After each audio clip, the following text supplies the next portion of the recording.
உங்கள் வீட்டில் microwave oven சரியாக ஒர்க் ஆகலையா, சரியாக ஹீட் ஆகலையா? ஸோ நான் செய்ய போகிற இந்த விஷயத்த நீங்கள் வீட்டில் செய்யுங்க.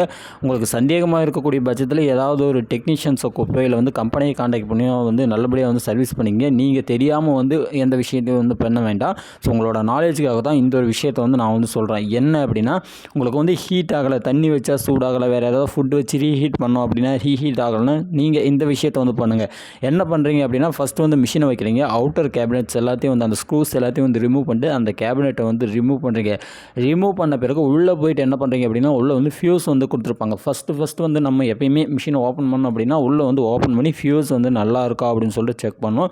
அதுக்கப்புறமா ஃபியூஸ் நல்லா இருக்கக்கூடிய பட்சத்துக்கு அதுக்கப்புறமா கெப்பாசிட்டிக்கு போகணும். ஒருவேளை உங்கள் கையில் ஃபியூஸ் வேறு ஸ்பேர் இருக்குது அப்படின்னா கூட வேறு போட்டு கூட செக் பண்ணலாம். அந்த மிஷினில் இருக்கிறத தவிர்த்து நீங்கள் புதுசாக ஒன்று போட்டு கூட செக் பண்ணலாம். அந்த மாதிரி பண்ணிங்க அப்படின்னா பழைய அந்த இதில் ஃபியூஸில் ஏதாவது ஷார்ட் ஆகிருக்குது, ஏதாவது கட் ஆகிருக்கு அப்படின்னா கூட நம்மளுக்கு மைல்டாக இருந்தால் தெரியாது. அதனால் வேறு போட்டு செக் பண்ணி பாருங்கள். அது ஒர்க்கிங் தான், அந்த இடத்துல எந்த கம்ப்ளைண்ட்டுமே இல்லை அப்படின்னா அடுத்து என்ன பண்ணுறீங்க அப்படின்னா கெப்பாசிட்டரை செக் பண்ணுறீங்க.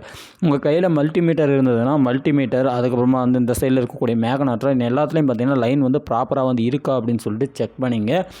Be careful. நீங்கள் அந்த பவர் ஆனில் வச்சுட்டு மேக்னெட்ரான் மேலே கையை வச்சிங்க, அங்கே இருக்கிற டிரான்ஸ்ஃபார்மர் மேலே கையை வச்சிங்க அப்படின்னா கையே துண்டாயிரும். அது கீழே ஒரு மேக்னெட்ரான் கீழே டிரான்ஸ்ஃபார்மர் கொடுத்துருப்பாங்க, அது மேலே கையை வச்சிங்க அப்படின்னா கையே கட் ஆகி போய்டும். டிசி டைரக்ட் வோல்டேஜ் வரும். ஸோ ரொம்ப கேர்ஃபுல்லாக ஹேண்டில் பண்ணுங்க. நீங்கள் அந்த கெப்பாசிட்டர் இருக்குங்களா, ஸோ அந்த கெப்பாசிட்டர் வேறு ஸ்பேர் வச்சுருந்தீங்க அப்படின்னா போட்டு செக் பண்ணி பாருங்கள். இந்த மிஷினை பொறுத்த வரைக்கும் என்னடா கம்ப்ளைண்ட் அப்படின்னு பார்த்தீங்கன்னா கெப்பாசிட்டர் தான் கம்ப்ளைண்ட்டாக இருக்குது. கெப்பாசிட்டரும் நல்லா இருக்குது, ஃபியூஸும் நல்லா இருக்குது அப்படின்னா அடுத்து நீங்கள் செக் பண்ண வேண்டியது எப்பயுமே மேக்னெட்ரான் தான் செக் பண்ணோம்.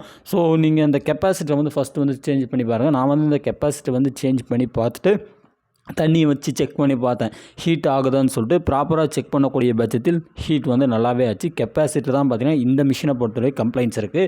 ஃபஸ்ட்டு நம்ம என்ன பண்ணோம் அப்படின்னா ஃபியூஸை செக் பண்ணோம், அடுத்து கெப்பாசிட்டரை செக் பண்ணோம், அதுக்கப்புறமா தான் நம்ம இந்த மேக்னெட்ரானுக்கு போகணும். ஸோ இந்த மாதிரி ஸ்டெப் பை ஸ்டெப்பாக தான் போகணும். நம்ம ஒவ்வொரு ஆப்ஷன், அதாவது பேக்கிங் ஐட்டம் பண்ணும்போதோ இல்லை கிரில் ஐட்டம் பண்ணும்போதோ இல்லை ஏதாவது வேக வைக்கும் போதோ, ஸோ இந்த மாதிரியான விஷயங்கள் பண்ணும்போது அந்த ப்ராசஸ்க்கு என்னென்ன காம்பனன்ட்ஸ் ஒர்க் ஆகும் அப்படின்னு சொல்லிட்டு டீட்டெயிலாக தெரிஞ்சுது அப்படின்னா நம்மளால் ஈஸியாக சர்வீஸ் பண்ண முடியும். ஸோ இந்த அளவுக்கு இந்த வீடியோவில் போதும்னு நினைக்கிறேன். நம்ம ஒவ்வொரு கம்ப்ளைண்ட்டாக பார்க்கும்போது எந்த பர்டிகுலர் ஃபுட்டை சமைக்கும்போது எந்தெந்த காம்பனன்ட்ஸ் ஒர்க் ஆகும் அப்படின்றது நம்ம டீட்டெயிலாக இனி வரக்கூடிய வீடியோக்கள் பார்க்கலாம். தேங்க்யூ.